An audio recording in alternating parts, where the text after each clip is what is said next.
মোৰ লগত উপস্থিত থকা আমচুৰ প্ৰাক্তন কৰ্মী মতিউৰ ৰহমান, তোফাজ্জল হুছেইন খান আৰু হাবিল খান শাহ, যিগৰাক আজি এখন সংবাদ মাধ্যমৰ জৰিয়তে আমি ক'বলৈ বিচাৰিছোঁ, ভাৰতবৰ্ষৰ মাননীয় প্ৰধানমন্ত্ৰী নৰেন্দ্ৰ মোদী ডাঙৰীয়া আৰু অসমৰ মুখ্যমন্ত্ৰী মাননীয় সৰ্বানন্দ সোণোৱাল ডাঙৰীয়াৰ অসমৰ স্বৈৰাচাৰী শাসন চলাই আছে, হিটলাৰী শাসন চলাই আছে। এই হিটলাৰী শাসনক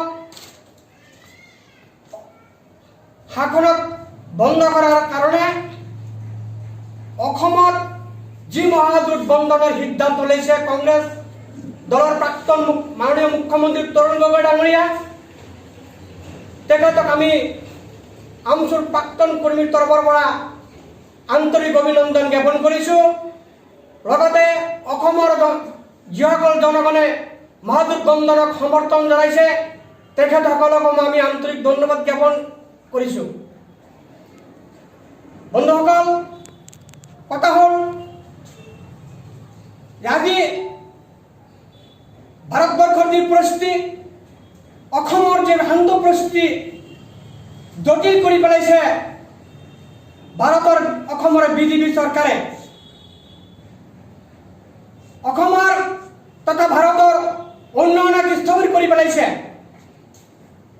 আমি দুখৰে ক'বলৈ বাধ্য হৈছোঁ, এইখন কা বিৰোধী চৰকাৰ, বিজেপি চৰকাৰ, এই চৰকাৰক আমি সমূলি উৎখাত কৰিব লাগিব। অন্যথায় অসমৰ জাতীয় সংহতি, উন্নয়ন সকলো বিলীন হৈ যাব, ধ্বংস হৈ যাব। লগতে মই দুখেৰে ক'বলৈ ওলাইছোঁ যে যি সংবিধানক অসমৰ যি পৰিস্থিতিত মহাজোঁট বন্ধনৰ সিদ্ধান্ত লৈছে তাৰ মাজত দেখা গ'ল কিছুমান কংগ্ৰেছী মন্ত্ৰী, বিধায়ক, MP তেওঁলোকে মহাজোঁট বন্ধনৰ বিৰোধিতা কৰিছে।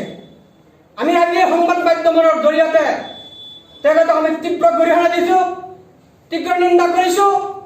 কাৰণ তেওঁলোকে যিবিলাক মানুহে, যিবিলাক ব্যক্তিয়ে, যিবিলাক কংগ্ৰেছ MP মন্ত্ৰীসকলে বিগত দিন ৰাজনীতি কৰিছে, তেওঁলোকে অসমৰ স্বাৰ্থত, অসমৰ জনগণৰ স্বাৰ্থত কি ডেভেলপমেণ্ট দেখিব পাৰিছে, বহুত শাস্তি ক'ব পাৰিব নেকি? লাজ নালাগে তেওঁলোকক? তেওঁলোকে নিজৰ ব্যক্তিগত স্বাৰ্থহে আদায় কৰিছে। MLA মন্ত্ৰী হৈ তেওঁলোকে নিজৰ বাড়ী ঘৰ কৰিছে, মদ ভাং খাইছে, নিজৰ অট্টালিকা সাজিছে, তাৰ বাহিৰে আন একো কাম কৰিব পৰা নাই, উদাহৰণ নাই।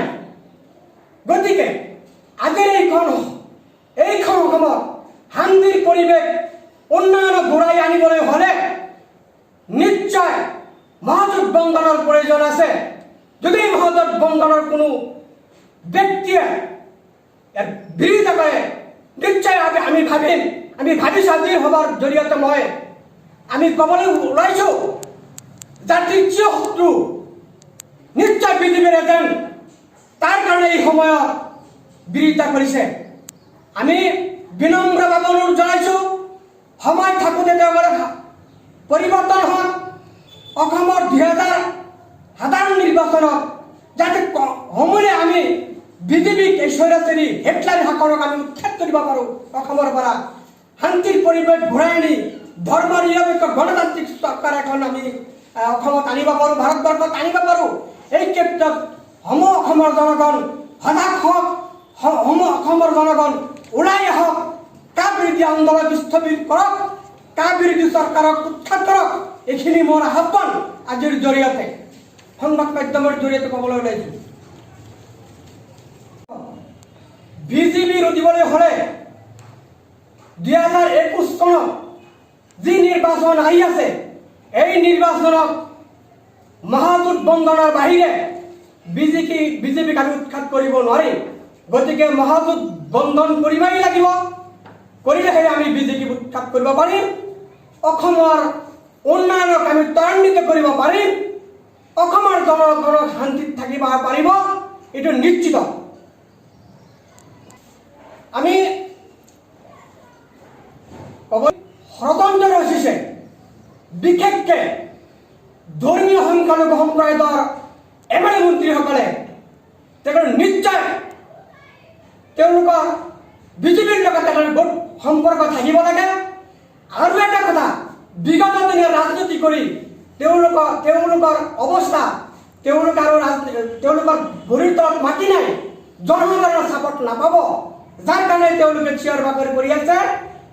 আমি তেখেতক অনুৰোধ কৰিছোঁ, তেখেতে মহাগঠবন্ধনৰ ক্ষেত্ৰত সহযোগ কৰি অদূৰ ভৱিষ্যত আমাৰ দেশ তথা সমাজৰ কাৰণে এটা ভাল পৰিৱেশ গঢ়িয়ানক এইখিনি মই অনুৰোধ কৰিছোঁ। অসমৰ মুখ্যমন্ত্ৰী কোনে হয় নহয় এই ক্ষেত্ৰত মোৰ কোনো কথা নাই। কথা হ'ল এজন সচ্চৰিত্ৰ ধৰ্ম নিৰপেক্ষ এজন সুদক্ষ ব্যক্তি অহা 2021 নিৰ্বাচনত মুখ্যমন্ত্ৰী হ'ব লাগে। এই ক্ষেত্ৰত মই কাৰো নাম মেনশ্যন মই নকৰোঁ। ভাল ব্যক্তিৰ প্ৰয়োজন আছে। আৰু অখিল গগৈৰ কথা মই ক'বলৈ বিচাৰিছোঁ। তেখেতসকলক আমি সংবাদ মাধ্যমৰ জৰিয়তে ক'বলৈ ওলাইছোঁ যে আপোনালোকে মহাগঠবন্ধনত একত্ৰিত হ'ব লাগে। মহাগঠবন্ধনত একত্ৰিত হৈ বিজেপি চৰকাৰক উৎখাত কৰক, নহ'লে বিজেপি চৰকাৰে ভাৰতবৰ্ষখন বিক্ৰী কৰাৰ পথত ওলাইছে। ভাৰতবৰ্ষ বিশ্বৰ ভিতৰত তলমূৰ হ'ব। এই ক্ষেত্ৰত আমি ভাৰতৰ জনগণ টোপনিৰ পৰা সাৰ পাওক, জাগি উঠক, নহ'লে ভাৰতবৰ্ষ বিশ্বৰ ভিতৰত তলমূৰ হ'ব। উন্নয়ন স্থবিৰ হৈছে অলৰেডি। আৰু গতিকে মাননীয় প্ৰধানমন্ত্ৰীক আমি আৰু ক্ষমতাত বহিবলৈ নিদিওঁ। এইটো আমি প্ৰতিশ্ৰুতিবদ্ধ। আজি সংবাদ মাধ্যমৰ জৰিয়তে আমি ঘোষণা কৰিলোঁ। বিজেপি চৰকাৰৰ ব্যৰ্থতাৰ কাৰণে সম্পূৰ্ণ ব্যৰ্থ হৈছে। ব্যৰ্থতাৰ কাৰণেই মহাগঠবন্ধনৰ বিৰোধিতা কৰিছে। মুখ্যমন্ত্ৰীৰ পদত লৈ কাক দিব নিদিব আবুল তাবুল বকি আছে। কাৰণ মহাগঠবন্ধন হ'লে তেওঁলোকৰ গত্যন্ত নাই, বিজয় নিবই লাগিব অসমৰ পৰা। যেতিয়াই মহাগঠবন্ধনৰ কথা হয় তেতিয়াই বিশেষকৈ ধৰ্মীয় সংখ্যালঘু মানুহৰ নেতৃত্ব দি অহা, প্ৰতিনিধি হৈ অহা MLA মন্ত্ৰীসকলে চিঞৰ বাখৰ কৰে। তেওঁলোকে আচলতে লাজ থাকিব লাগে। অসমৰ বুকুত কি নজিৰ দেখুৱাব পাৰিছে, কি ডেভেলপমেণ্ট আনিব পাৰিছে। সিহঁতে বিৰোধিতা কৰাৰ মূল কাৰণ আপুনি কি ভাবে? মূল কাৰণটো হ'ল তেওঁলোকৰ ভৰিৰ তলত মাটি নাই আৰু ভোটৰ দিন আলমনৰ লগত ইউডিএফৰ লগত জোটবন্ধন কৰিলে নিশ্চয় তেওঁলোকৰ কিছুমানৰ স্বাৰ্থৰ বেগত জন্ম হ'ব আৰু নিশ্চয় বিজেপিৰ লগত যিটো সম্পৰ্ক আছে এই সম্পৰ্কও কমপ্লিট শেষ হ'ব। মানে সিহঁতৰ লগত বিজেপিৰ গোপন বুজাবুজি নিশ্চয় আছে তেওঁলোকৰ।